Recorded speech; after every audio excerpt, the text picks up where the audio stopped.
Hello there, welcome to the iGB and GGB iStudio. I'm joined by Stephen Martino, the Senior Vice President and Chief Compliance Officer for MGM Resorts. Welcome into the studio. Thank you, nice to be here. Thank you for coming. Now it feels like Las Vegas is emerging from a period of scrutiny around the operators' anti-money laundering safeguards. What do you think the whole industry has learned from this? Well, it's been an important time for the industry to take stock of what it's doing, making sure that its compliance procedures, particularly around AML, know your customer, are meeting the standards of our regulators and meeting our standards. There's been a number of fines that have been issued by the Nevada Gaming Control Board. MGM Resorts was fined. The issues specific to MGM were really around the conduct of a handful of employees, one of our former property presidents, who were trained on the right things to do and didn't do it. So we've taken this as an opportunity to redouble our training, making sure that we have the right processes and procedures in place. We have added some staffing. We are looking at things as carefully as we always have, but it really has been a time of reflection. You can't go through a situation like this and not be changed, not endeavor to do better, and that's why we're putting our resources. And it seems as though the industry is constantly facing an emerging range of compliance risks, especially as it expands. At MGM, how do you monitor and identify the ever-changing landscape? Well, you're right, there's a lot going on. I mean, you don't have to walk around this trade floor for very long to know where things are coming. And I think that what you see on the floor here leads where we are in the United States. I think the United States gaming market tends to lag. So it gives us a sense as to where the industry is going. We are working hard to identify what those are and where we need to redouble our compliance. As I mentioned before, there's been so much focus over the last, say, 2 years on AML-related compliance, know your customer in particular, where source of funds and money is coming from.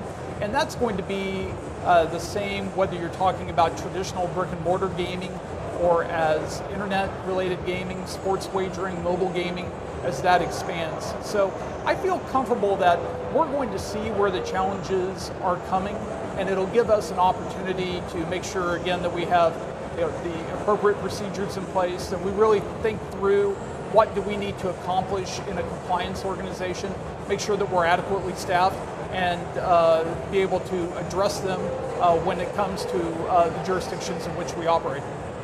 And that is, of course, supported by new technologies such as AI. How do you see these solutions as enhancing these efforts? Well, we are looking at new technologies in the compliance space. We've brought in one. It doesn't so much use AI as it does, obviously, some software-related approaches, solutions, again, around identifying suspicious activities in our casinos, helping us with knowing and being able to identify who our customers are, where their source of funds are.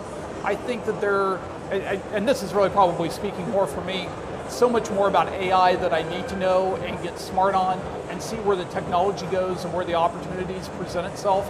But we still have a team of individuals that roll up their sleeves every day, identify who our customers are, where their source of funds come from, and make sure that we're doing the right thing. But as new technologies develop, and they develop so rapidly, I think what we'll be talking about at ICE next year will be different than what's here this year. That will give us an opportunity to pick and choose, embrace those that work for us, where we're at. We have 9 land-based integrated resorts on the Las Vegas Strip. We have 7 in 7 other states in the United States.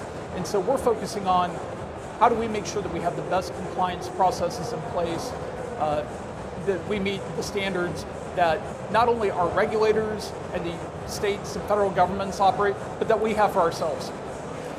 Now, we often talk about innovation in gambling, but that's often localized to product design and development.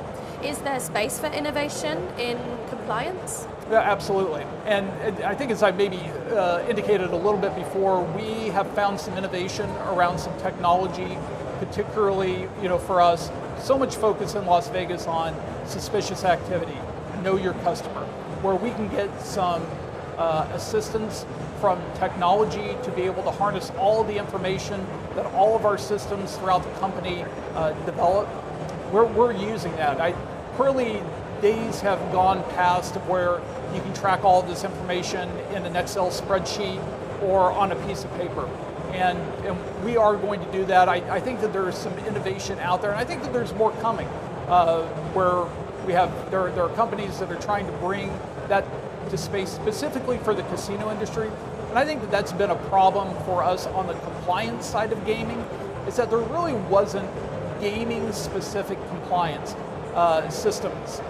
There was a lot of shoehorning of things that were used for the banking industry, maybe even for the cannabis industry, but it really wasn't custom built for gaming. We're starting to see that develop, and as it does, it's going to make us more compliant, it's going to make us more efficient. Now, MGM Resorts are particularly proactive when it comes to responsible gambling. How does your role touch on responsible gambling, and how do you and your team help to embed it across the business? Yeah, well, responsible gaming is core to what we do. It's a core function of compliance, but it's really a core function of MGM Resorts. We take a tremendous amount of pride in our willingness and our determination to talk about responsible gaming. We have adopted the GameSense program, which we have licensed from the British Columbia Lottery Corporation out of Canada. And it allows us to talk not only to our customers, but also to our employees about healthy gambling, about making sure that people approach gambling in a responsible way to keep gambling fun, that individuals should set a budget and they should see their trip to the casino or their sports wager as a form of entertainment, as a form of fun. And if it no longer is fun, if they're thinking about their gambling all the time, if they're chasing losses, if they're thinking about ways to how they can make up the money that they've lost, they really need to take a step back. They need to set a budget, and it's okay to take a time out from gaming if it's not fun. And that's what we've tried to talk to our customers about, and also our employees, so that they can carry that message to the customers. This feels like an area that's ripe for innovation. Are there any areas are there any RG initiatives you've worked on that you're particularly proud of? Well, I'm particularly proud of the amount of training that we have provided to MGM Resorts employees over the last, call it 2 to 3 years. 3 years ago, our highest level of GameSense training, we trained just around 300, a little bit more than 300 people. In 2024, it was over 1,000. In 2025 last year, it was more than 2,000. So we have seen exponential growth in our engagement of training with our employees. And when you do that, you make them aware of the particular challenges that exist for some individuals in gaming. Most people gamble with absolutely no problem at all whatsoever, right around 95 or more %. But there are a handful of people where their gambling can pose a problem. And for about 1% of the population, we know that they're compulsive gamblers. They should not be in a casino. They should not be gambling. And we need to have the courage to be able to say that. And through training our employees, helping them to identify and get people the information and the help that they need, I think we're making a lot of positive steps. So speaking there about what you're proud of, conversely, I wonder, are there any gaps in the industry's approach that you see? In responsible gaming? Yes. I think that there's still so much more we can do around research. One of the other things we're particularly proud of at MGM is the amount of money every year that we dedicate to peer-reviewed scientific research, much of it donated to the International Center for Responsible Gaming. We also use and engage others through Kindbridge. There's just so much information that we don't have, that we don't understand for practically forever. gaming has been an under-researched area because there just hasn't been the money to support the research. The academic peer-reviewed research and researchers are out there, but there has to be the funds to support their research. Many of them are in an academic setting.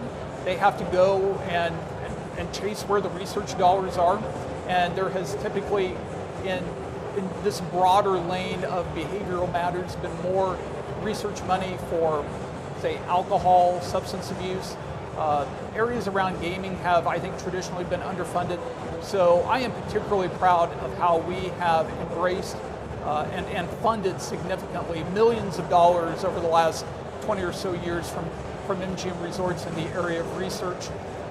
And then continuing to be advocates within the industry and with public policymakers, specifically in the United States, about responsible gaming, talking about what we do, taking pride in what we do and how we approach responsible gaming, why it's important, not only for us as a company, but for the entire industry to create a responsible environment around gaming. It seems that compliance serves as an operational and cultural function. Operational through the processes and practices it implements, but also cultural, as it essentially has to be embedded in individual employees across the business. How do you approach that challenge? Well, we train employees. And we have a lot of training at MGM. We obviously have online training, but we're really, and particularly this year with some of the other things behind us, going to embrace in-person training. One of the things that came out of our issues and the challenges that we had with a small handful of employees that were in the marketing department was really redoubling our efforts to train and make our casino marketing teams aware. I am convinced that virtually all of them come in every day wanting to do the right thing, but sometimes, just having reminders around training of what the standards are, what the law is, what the expectations are, has been useful and helpful for us. And so really being committed to training. And the other thing that we talk about specifically at MGM is tone from the top.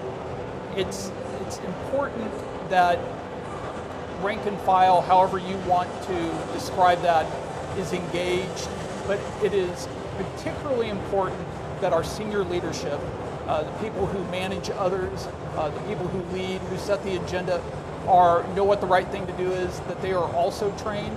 And so I think you will see at MGM a real commitment to tone from the top. Our executive leadership, our property leadership, all attending meetings, attending trainings, reinforcing how important compliance is, reinforcing how important responsible gaming is. We are not better, we are not richer because there are some people who are in distress, and we're certainly not better and we're not richer if people are coming into our properties and not doing the right thing. We are committed to focusing on putting the right things first, and we do that through training. That's where it starts. And what have you taken from your background as a regulator into your role at MGM Resorts? It's a helpful background. I am exposed to things on the business side that I was not exposed to as a regulator. I think a lot of what I did in my regulatory career was new jurisdiction startups. I'm originally from Kansas in the United States, and was able to work with the team that opened the first commercial casino in the state of Kansas, and transitioned that agency from what had been a pari-mutuel regulator to a gaming regulator, and then had the fortune to move to the state of Maryland, where worked with the team that opened the first 5 casinos in the state of Maryland.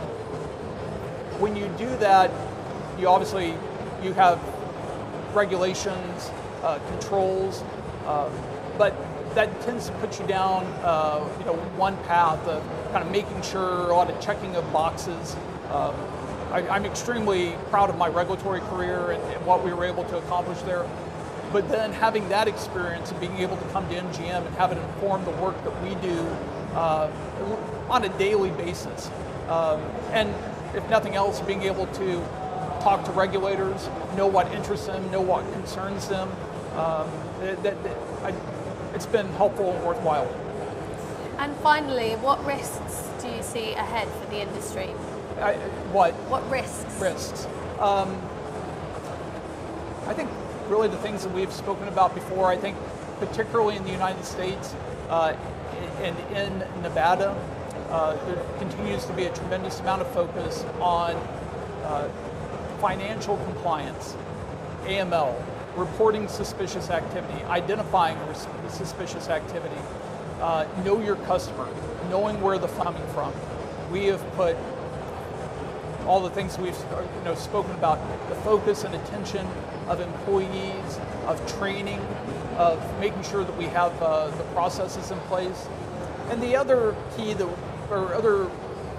issue that we really just need to be vigilant on is responsible gaming. I think it's a gating issue in many jurisdictions in the United States that have not yet adopted sports wagering or iGaming.